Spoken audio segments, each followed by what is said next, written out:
आज Doubtnut app download करें। Doubtnut पर अपने सभी गणित, रसायन विज्ञान, भौतिक विज्ञान और जीव विज्ञान के डाउट्स का करो सफाया। बस प्रश्न की फोटो खींचो, एक ही प्रश्न को क्रॉप करो और तुरंत वीडियो सोल्यूशन पाओ। अभी डाउनलोड करें। हेलो दोस्तों, आपका प्रश्न है समुद्री गोताखोर गहरे समुद्र में श्वसन के लिए N2 तथा O2 के स्थान पे हीलियम तथा O2 मिश्रण का उपयोग करता है क्यों। तो चलिए इस प्रश्न को हल करते हैं। तो दोस्तों ये जो प्रश्न है, इस प्रश्न को हल करने के लिए जो हम सिद्धांत प्रयोग करेंगे वो हेनरी के नियम का प्रयोग करेंगे। हेनरी का नियम क्या दिया था दोस्तों उन्होंने? हेनरी ने बताया था कि जो गैस हैं वो किसी द्रव में किस प्रकार घुलनशील होती हैं, गैसों की किस प्रकार से घुलनशीलता जो है किसी भी द्रव में हम ज्ञात करते हैं। तो यहाँ पे दोस्तों आप देखें, एक मिक्सचर हमें दिया है नाइट्रोजन N2 और O2 का, ठीक है, N2 गैस और O2 गैस, और दूसरा मिक्सचर है हीलियम और ऑक्सीजन O2 गैस का, ठीक है। तो आप यहाँ पे देखेंगे कि जब समुद्री गोताखोर जो होता है वो यहाँ जैसे ये दोस्तों समुद्र का ऊपरी सतह है और ये दोस्तों गहराई वाला सतह है समुद्र का। तो समुद्री गोताखोर हमारा यहाँ पे है, यहाँ पे है दोस्तों समुद्री गोताखोर। तो आप यहाँ पे देखेंगे ये जो समुद्री गोताखोर है इसके ऊपर कितना पानी है, पानी कितना है, इतना ज़्यादा पानी है। तो ये जो पानी है ये इसके शरीर पे ऊपर से दाब लगा रहा है, साथ ही साथ इसके साथ जो गैसेस हैं, जो गैस हैं जैसे कि N2 और O2, इसका मिश्रण रहेगा एक सिलेंडर, गैस सिलेंडर में। और यहाँ पे दूसरा गोताखोर हम ले रहे हैं, उसमें क्या है, जो हमारा दूसरा गोताखोर है उसके पास क्या है दोस्तों, एक ऐसा गैस सिलेंडर जिसमें हीलियम और ऑक्सीजन है।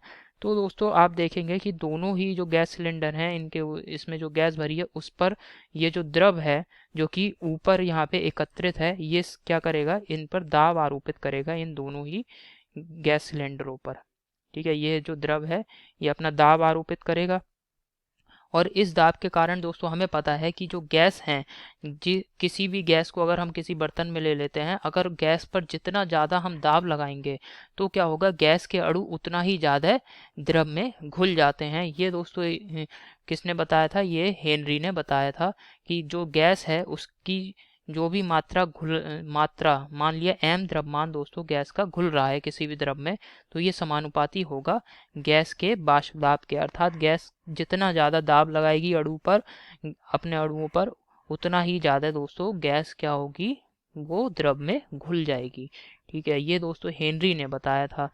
तो अब इस नियम के अनुसार आप देखेंगे, अगर हम यहाँ पे N2 और O2 अर्थात नाइट्रोजन ऑक्सीजन का मिश्रण प्रयोग कर रहे हैं श्वसन क्रिया में, ये वाला गोताखोर नाइट्रोजन और ऑक्सीजन का मिश्रण प्रयोग कर रहा है, तो क्या होगा दोस्तों, क्योंकि यहाँ पे आप देखेंगे बहुत ज़्यादा गहराई तक चले जाते हैं समुद्र में, तो समुद्र तल गहराई से अगर वहाँ तक आप देखेंगे तो द्रव का बहुत ज़्यादा मतलब जल की बहुत अधिक मात्रा है, तो वो जो जल की मात्रा दाब लगाएगी वो बहुत अधिक दाब होगा।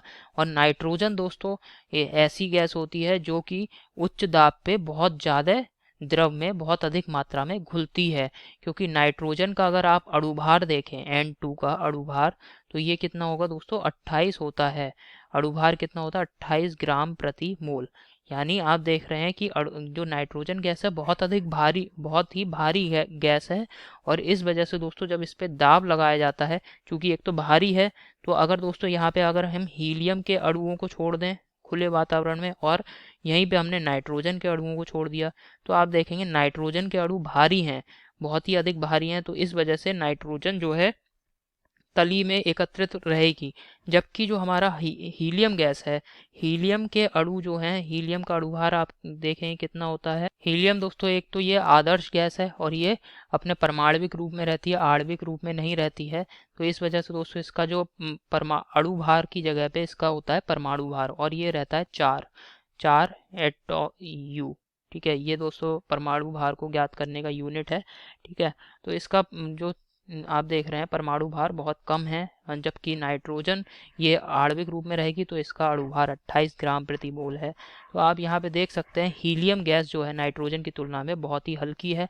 तो दोस्तों हीलियम गैस बहुत हल्की है, तो इस वजह से इस पर दोस्तों हमें, अगर इसे हमें घोलना है तो इसको घोलने के लिए हमें बहुत अधिक दाब की आवश्यकता होगी।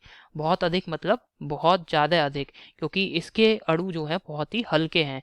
जबकि नाइट्रोजन दोस्तों, नाइट्रोजन के अणु आप देखेंगे, इसका अणुभार से ही आपको ज्ञात हो रहा है कि ये जो है बहुत अधिक भारी है। तो अगर इस पे हम मतलब जो गोताखोर होते हैं उन पर जो ऊपर से जल का दाब लग रहा है, जल स्तर का जो दाब लग रहा है, उस दाब पर दोस्तों नाइट्रोजन जो है बहुत शीघ्रता से हमारा जो शरीर है उसमें जो रक्त है उसमें आसानी से बहुत अधिक मात्रा में घुल जाती है।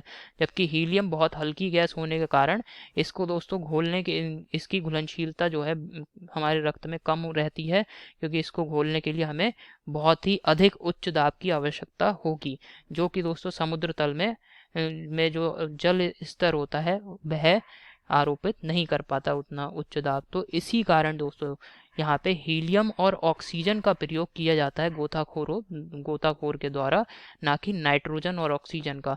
क्योंकि अगर दोस्तों नाइट्रोजन हमारे शरीर में चली गई ऑक्सीजन के साथ, तो क्या होगा, ये हमारे रक्त में घुल जाएगी। रक्त में घुलेगी तो इससे क्या होगा, हमारी जो शरीर की जो मांसपेशियां हैं उनमें ऐंठन होने लगेगी, और अचानक से इतना ज़्यादा दाब पड़ जाएगा दोस्तों गैस का, नाइट्रोजन गैस का, जिससे कि कहीं ना कहीं जो है रक्त जो है हमारे जो नाक है, कान है, आँख है, इससे बाहर निकलने लगेगा। तो ये सारी दुर्घटनाएं हो सकती हैं। इन सभी दुर्घटनाओं से बचने की वजह से ही दोस्तों यहाँ पे हम जो गोताखोर होते हैं वो हीलियम और ऑक्सीजन गैस का मिश्रण प्रयोग करते हैं। क्योंकि ऑक्सीजन तो दोस्तों श्वसन के लिए आवश्यक है ही, परंतु हीलियम गैस इस वजह से प्रयोग कर ली यहाँ पे क्योंकि ये बहुत ही हल्की गैस होती है। और हल्की गैस होने की वजह से ये दोस्तों, जब ये जो हमारा गोताखोर है ये जब ऊपर की ओर आएगा ना, यहाँ से बाहर निकलेगा समुद्र से, तो हल्की गैस है, तो इस वजह से ये उस समय भी ये उपयोगी सिद्ध होगी। ठीक है, तो यही हमारे प्रश्न का उत्तर है। आशा करता हूँ आपको समझ में आया होगा। धन्यवाद। कक्षा 6 से 12वीं से लेकर नीट, IIT, JEE वो एडवांस के लेवल तक 1 करोड़ से ज्यादा छात्रों का भरोसा। आज ही डाउनलोड करें डाउटनेट ऐप या व्हाट्सएप करें अपने सारे डाउट्स 8400 400 400 पर।